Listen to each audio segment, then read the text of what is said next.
Good afternoon, everybody.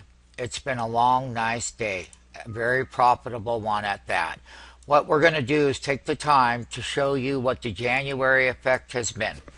And not only that, it's very important that people do understand one thing, is January. And we're going into the tail end of the month, which we are. And there is a trade behind that, because there is. And what we are going to tell you is that the chart that we have before us is the S&P 500. And one of the things that we're going to show you here is a daily chart, very simple for the MMTs. And when we go back to calendar 2013 January, you got exactly a reversal. You went straight up and never looked back 1 year ago in January 2013 because you didn't. Now, we have talked about the fact that we were overbought and that the S&P was going to come down and that the S&P needed a good-sized correction and that we had, once again, that bull run. And now we are going to come in line with the major daily simple 100-day simple moving average, my friends. That's what we're going to do. That's at 1766.82. Now, having said that, the S&P has a daily sell signal. And that daily sell signal for the retail public is what they call in standard deviation a what? MACD, minus 4.8. Now, last time when we had this correction, we got down here with a slight sell signal, but it recovered it right away. This one here has a couple of days behind it. That means that this market has not had a 10% correction. I don't know how many times that I've told people this, is that it's going to happen. It won't happen all at one time. But nonetheless, I'm going to draw where this trend line is right here, which was major resistance. We are sitting on that support level right now.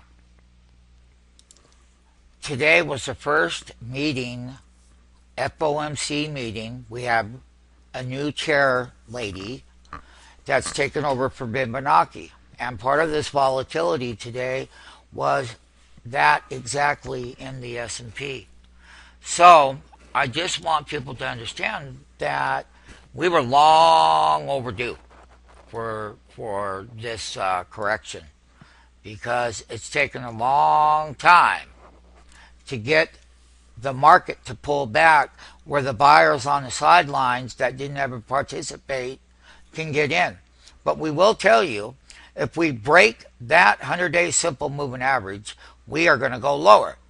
And we're going to go way back over here, and we're going to say that this particular trend line is 1726. There's that area. There's also another one, and that's right around 1749. So those dip buyers are bulls, and they are. And the broader S&P 500 stocks have gone down. And this is a major level where we broke and made those highs of around 1850. And we couldn't go anymore. So the Dow was down also big. And a lot of it was the FOMC meeting. This is what the very short term looks like with the test. That means that from a daily perspective, that the S&P has a sell signal. And in the short term, it will get oversold and it will bounce to a lower high. And what is that going to look like? Well, let's just take a look. Don't forget that when you broke the 50-day simple moving average, you went straight through it. Straight through it. And that 50-day moving average, my friends, was 1812. And you're below it. And the blue line is a 10-day crossing down. And then, my friend, you're having a real big problem in here. So we want it to be known that Resistance will be the 50-day on the way up, and the 10 and 20 are crossing over with the daily sell signal on the S&P. And you're also in a major earnings season that has just taken place. And so goes the rest of the year, so goes January, and we haven't seen a good pullback for a while.